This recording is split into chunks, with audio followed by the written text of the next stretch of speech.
Hello guys, welcome to my YouTube channel. My name is Omatlali Epo and this is the platform where we elevate and inspire your mindset for success. In today's episode, we're going to talk about the 12-step process of goal setting. The 12-step process of goal setting. But before I can dive deep into it, if you have not checked my previous videos titled the fundamentals of goal setting and the 5-step process of outcome development, make sure that you check those videos because this presentation is actually a continuation of all the knowledge that I have shared in those videos, right? I hope that now you have settled down. I hope that now you have a sheet of paper. I hope that now you have your pen. I hope that now you have your pencil or maybe a cup of coffee just near you. So let's begin this process. Number one, begin this process by writing down all the things that you'd love to have in your life.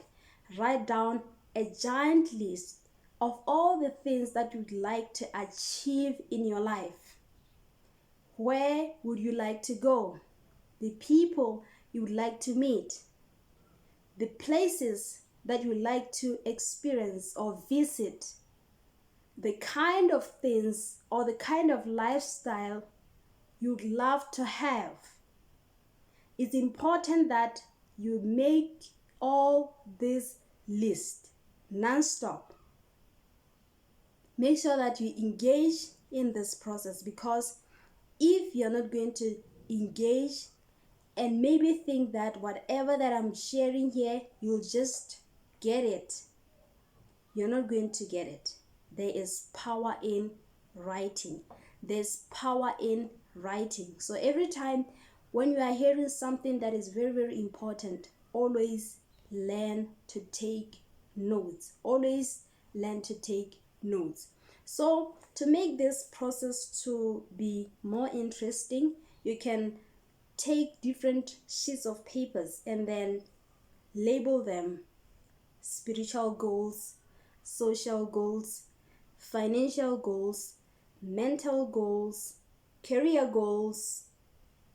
And you can now start to write under each title the things that you'd like to achieve under your spiritual goals, your physical goals, your emotional goals, and your financial goals, right?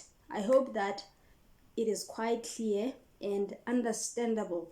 For me, under my spiritual goals, my goal is this year to grow spiritually, more in knowledge of God, more in understanding of God. How am I going to achieve this goal? I am going to read more of the Word of God. I'm going to learn more from my mentors who are leading me spiritually.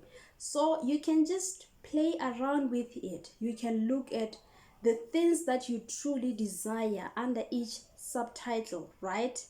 And the next step, now we're going to look under all those goals and then state the time when we are expecting to achieve those goals. When do you exactly expect those goals to come to pass? Because it's important for us to work by time. If we just set goals but we don't state the time or set a time frame which we are expecting to achieve those goals, we're always going to be reluctant, we're always going to be lazy. But when we have stated the time, it is always going to push us, it is always going to make us to work more to make our goals achievable, or to make our goals to manifest in our lives, right? It is important you write those time frames. Is it 6 months? Is it a year? Is it 10 months? Is it 5 years? Is it 20 years? And look around those goals. Are your goals more in the recent time? Or are your goals more in the longer time, because that will help you to know how you're going to really navigate or work through them. If there are long-term goals, now you can start to plan how you're going to achieve them. If there are short-term goals, you can see whatever that you're currently working on and how it is actually helping you or driving you closer to your goals. But now, what I would request you to do, like I said, I just want you to write the time when you are expecting to achieve those goals, right? And step 3, now you're going to pick your best 5 goals. You're going to pick your best 5 goals, the goals that you really want to achieve in this year, the goals that you really want to achieve in this year. And you're going to state under each goals why must you achieve those goals. Because when you have reasons will actually help you to work more towards achieving your goals. Because if you don't have reasons during tough times, you are likely to quit. But if you have strong reasons, if you have strong whys, your whys are going to keep you when times are challenging.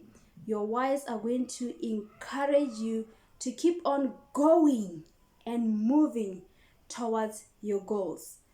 And I will just tell you this, that the more you start to write down the reasons why you must achieve your goals, you'll start to learn more about yourself.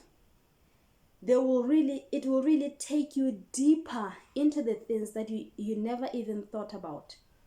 I remember when I wrote my whys, that the reason why I want to grow spiritually is the fact that I learned that growing in my life, I grew up in religion, not really exposed to the truth of who is really God.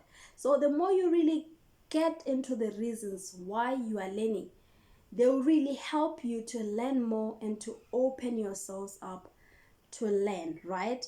And also, my other goals, my emotional goals, was that I want to learn how to take care of myself emotionally. I want to know how to really learn how to deal with my anger, my emotions, and even my past hurts or past experiences. The reason why I want to do it is that I have recognized that most of my time I have spent it thinking more about the past bad experiences rather than embracing the beautiful moments of my life. So it's important that you write down your whys. It is important that you write down all those reasons down, right? And once you have written all your 5 goals and your whys, now the next step, which is step number 4, you're going to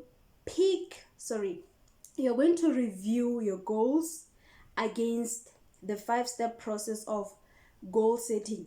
You're going to review your goals against the 5-step process of outcome development, right? And those steps are your goals written in positive terms? Are your goals written in positive terms? Most of the time, people often state their goals in this format: I want to quit drinking.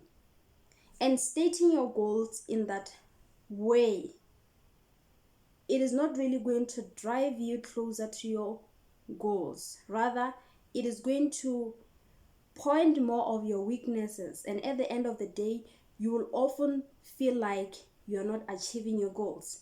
But if you write them in more positive terms, like, I am grateful now that I have replaced my bad drinking habits by breathing exercises, the tonality of how I am really saying it and how I'm really feeling it, it is going to be quite different.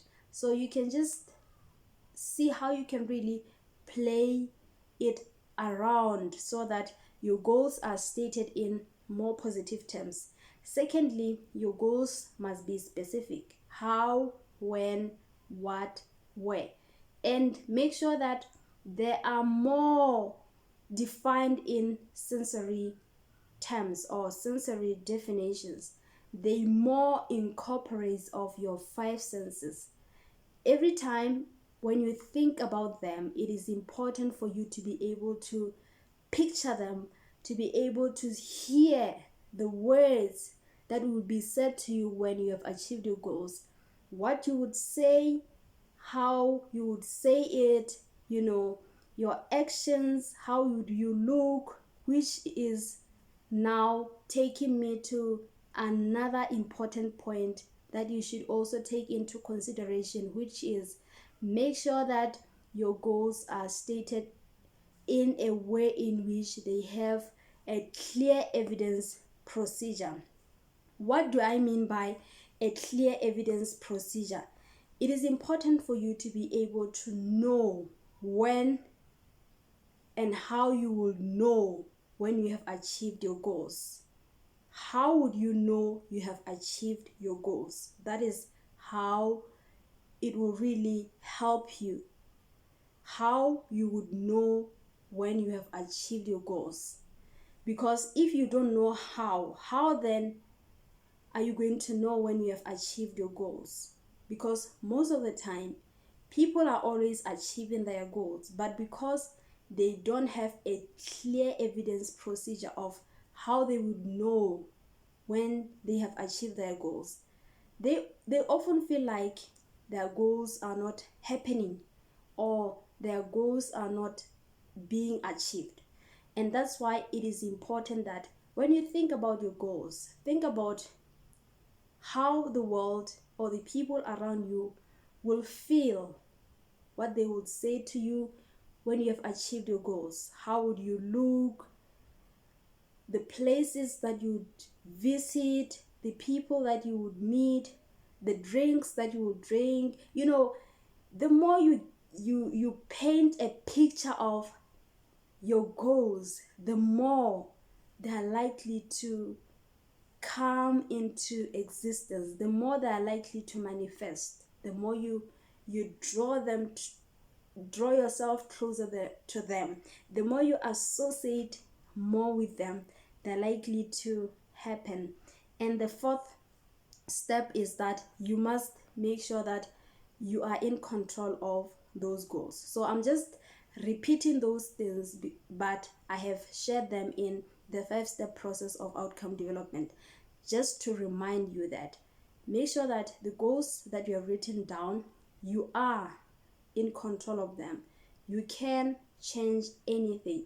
You are not going to depend on other people, or you're not going to attach your experiences or your expectations on other people. Make sure that your actions, your behaviors, it is something that you can really or directly control, right? And lastly, it is important for you to review that your goals are ecological and desirable.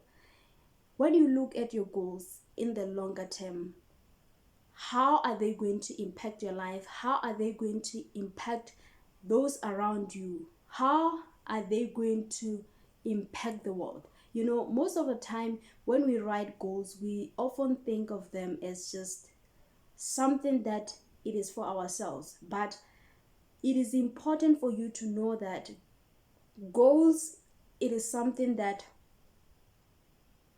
it is so broad that it incorporates a lot of people, and the more you look at goals in that way, it will really shift your perspective on how you have been perceiving goal setting.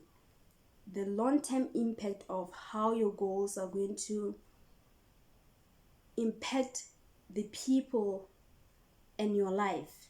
And how are you going to know that your goals are ecological? You're going to draw all your goals or your outcomes closer to you, and you should picture as if they have already been achieved now. And then you step into that moment, the moment of the future. You step it into now, and then you start to feel and experience all the things that you would feel when you have achieved your goals. And those are the things that I really wanted to just go through in this step number 4 of reviewing your goals against the 5-step process of outcome development. Step number 5, you're going to look at the resources that you are currently having. The resources, I mean the time, because time is a resource. The people, the money, the networks, everything that is a resource to you in the present moment that can actually help you to achieve your goals. Make sure that you write it down, because a lot of time people will say, I don't have money, I don't have connections, but the moment you take your time to write down all the resources that you are currently having, you start to recognize that you actually have more resources. Even your body, even your mindset, those are the resources that, before you can actually have money physically, it is entirely on your body, your physical state of your body, your mindset.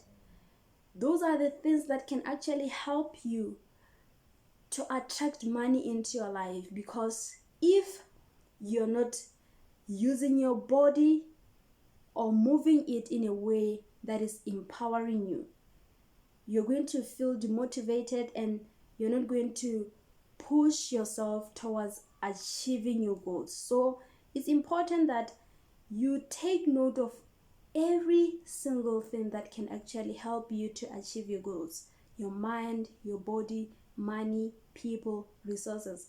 Just sit down and think about all the things that you are currently having, right? Make sure that you have written every single thing in your list. And now we're going to move to step number 6, looking into those resources that you have written down. Now you're going to review your successes. You're going to go back to the times in your life, either in your spiritual life, either in your career, either in your fitness, how you have used some of the resources that you have currently having to achieve the success that you had in the past, right? You're going to look into some of the successes that you had in the past. For me, I looked into my spiritual life because I recognized that my spiritual life was no longer enticing me. Now I went back to the time when my spiritual life was very, very healthy. And I looked into the resources that I had, and I recognized that one of the resources that I had was time.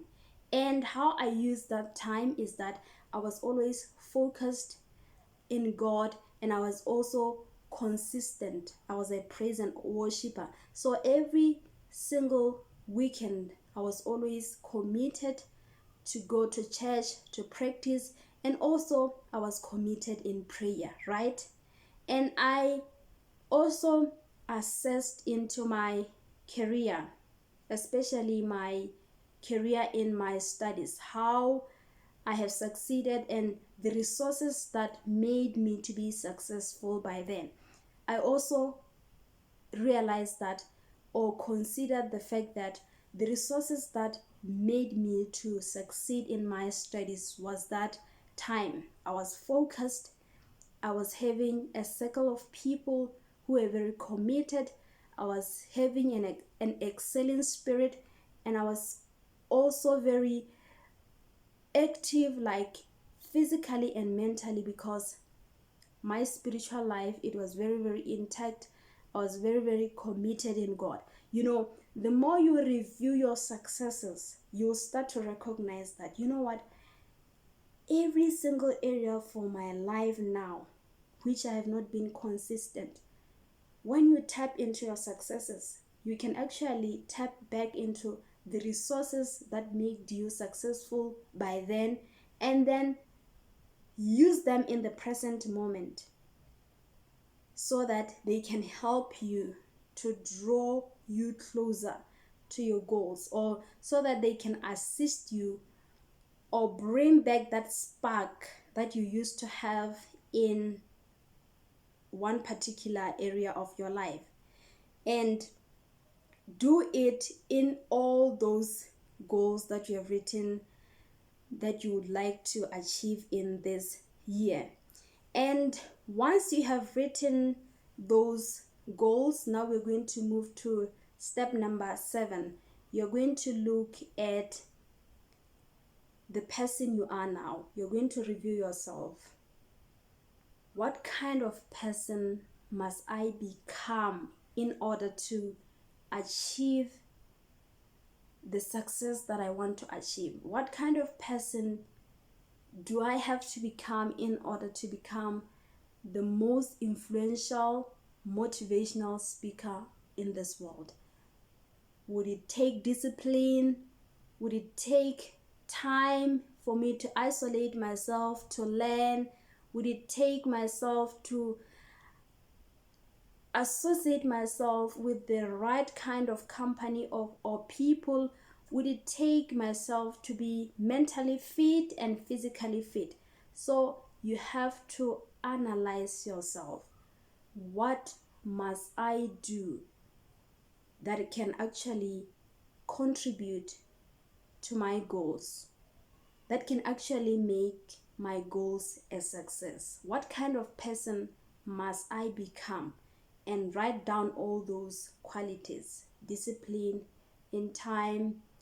I need to have a persevering spirit. I need to be patient.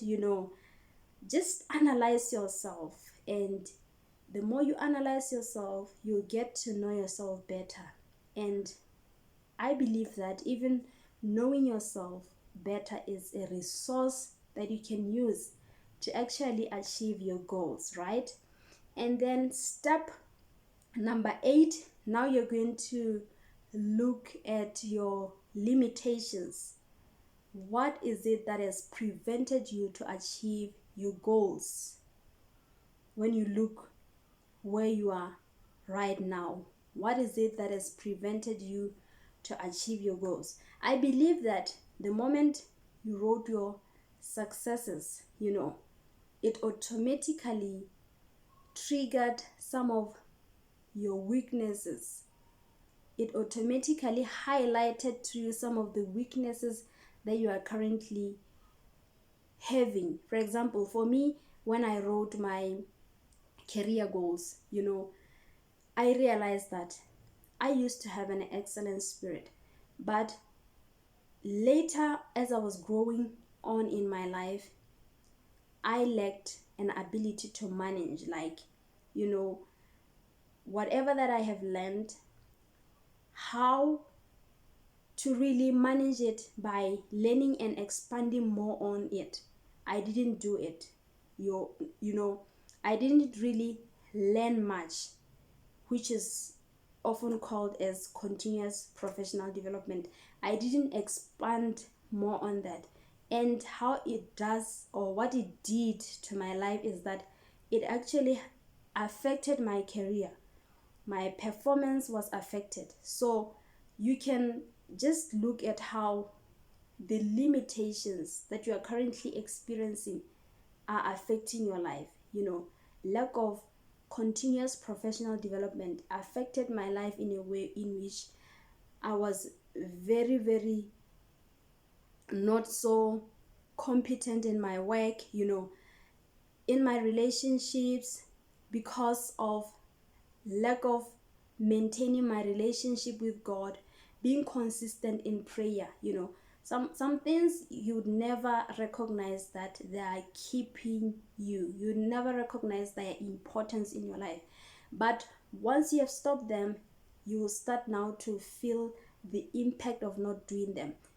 For me, I felt like prayer was keeping me by then. But when I got into relationships later on in the future, I realized that those relationships were not like the ones I used to have when I was in God. When I was in God, I was more strong emotionally. But the more my relationship with God was affected, I started to become affected easily emotionally. So you can look at those limitations, how they have really affected your life, right? And once you have written your limitations, we are going to move to step number 9. You're going to write a step-by-step plan. How are you going to achieve your goals? Because it is important that when you are beginning a construction process, when you are beginning to build a house, you know the resources that you are currently having, and you know how you are actually going to build each brick, each block on top of each other. How are you going to put all those blocks until your whole structure of your house come out, right? It's important for you to know a step-by-step process of how you're going to achieve your goals. And how you can really do it is that you can look at your outcomes. Look at your outcomes, and then you draw them closer, draw them back, and ask yourself, for me to achieve this goal of becoming financially free, when you draw it backwards, when you take it backwards, what is it that I must do now with the resources that I'm currently having that can actually help me to achieve this goal? Would it take me to read a book to learn more about financial literacy? Would it take me to enroll for a mentorship course about financial literacy? Would it take me to read a book or to learn from a mentor? A step-by-step process. Do I have to learn public speaking skills now in order to enhance my public speaking skills so that I can align myself with my goals? Step-by-step plan, a blueprint of how you're going to achieve your goals, right?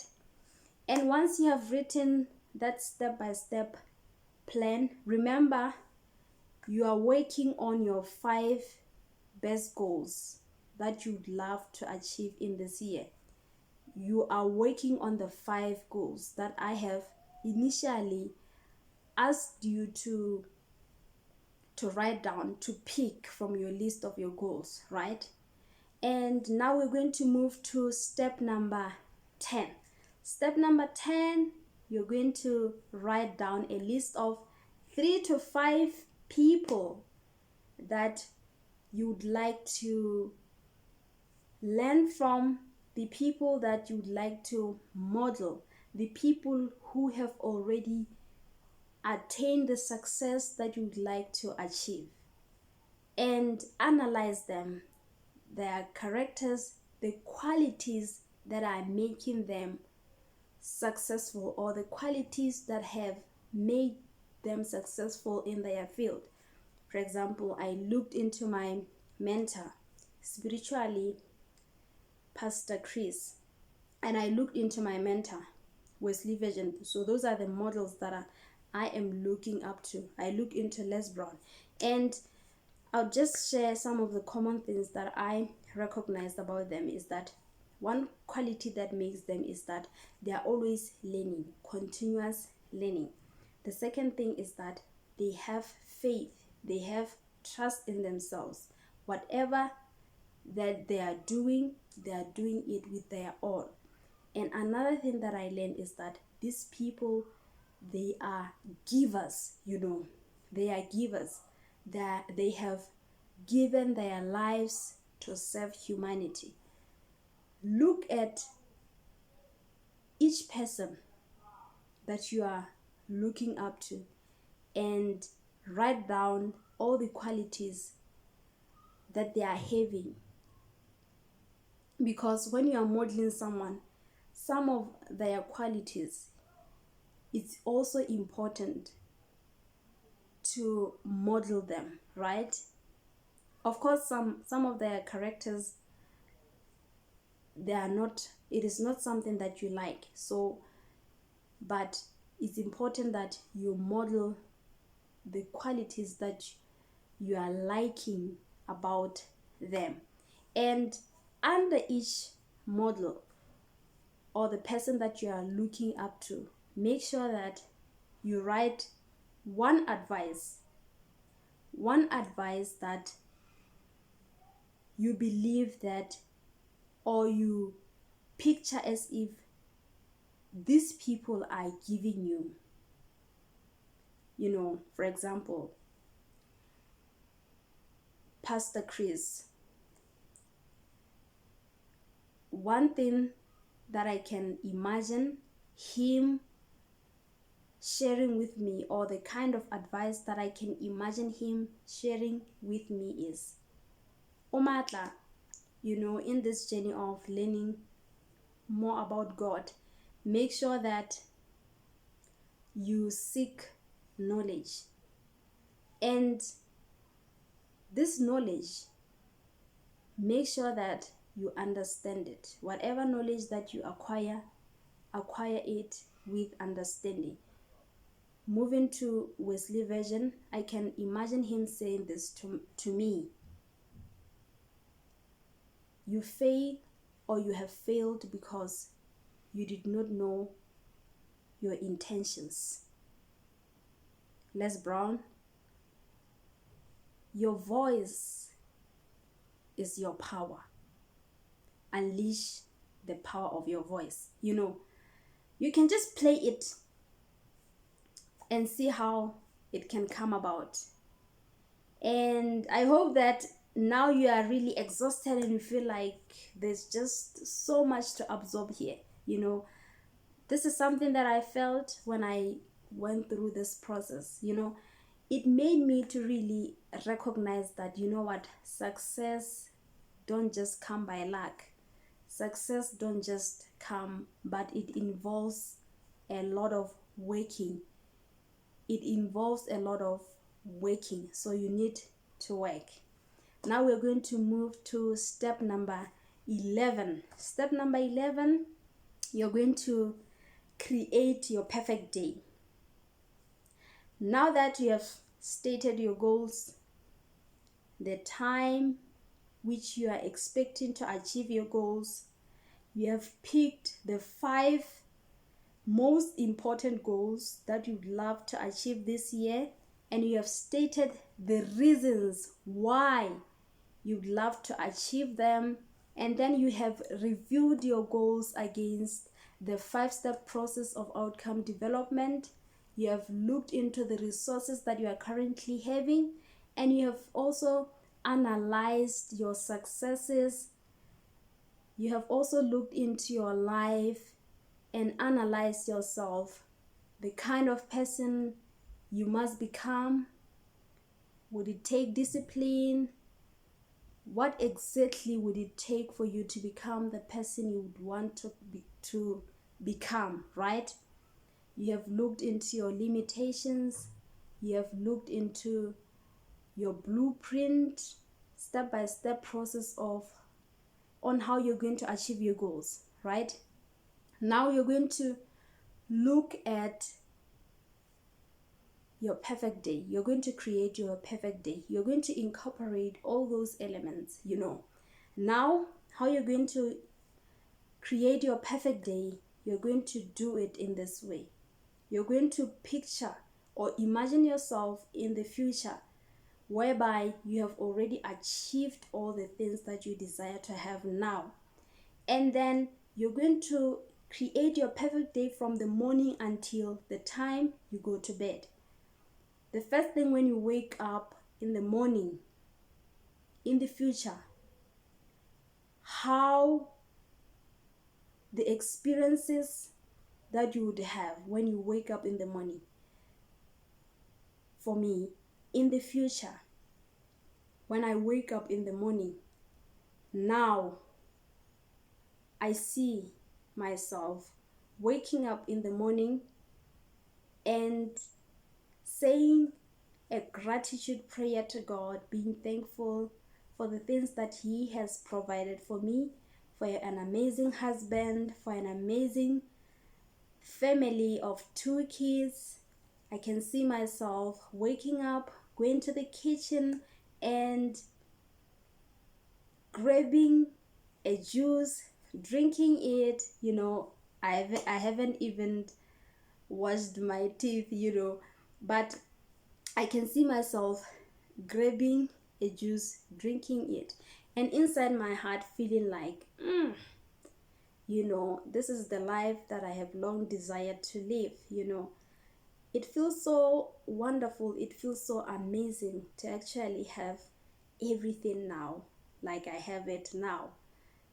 I can eat whatever I want to eat. There are healthy foods in my fridge, and I can picture myself grabbing the veggies, frying them, having the avocado, having the salad dressing in my green veggies, lettuce, and going to eat healthy, and moving on towards or during my day, I see myself now bathing, preparing myself for a program that I would have to deliver to students to empower them about confidence and how they can actually overcome their lack of confidence. I can picture myself going out, stepping into the best car of my dream, the Range Rover. I can see myself putting on my best jean, Guess jean, putting on the best shirt, white shirt. I can picture myself, having the best hairstyle, get more into details. Paint the picture of your ideal life from the morning and how it will unfold during the day until you go to sleep. And lastly, you have to have a gratitude diary.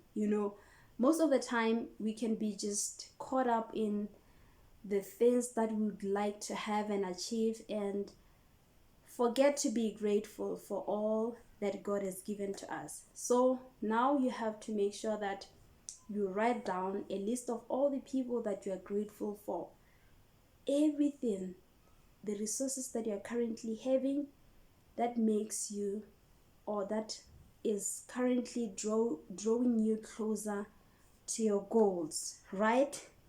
This is a 12-step process that I really wanted to share with you this evening, and I hope that you have really learned a lot. And please don't forget to leave your comments in the comment section below. Thank you very much for tuning into this video. Until we meet next time.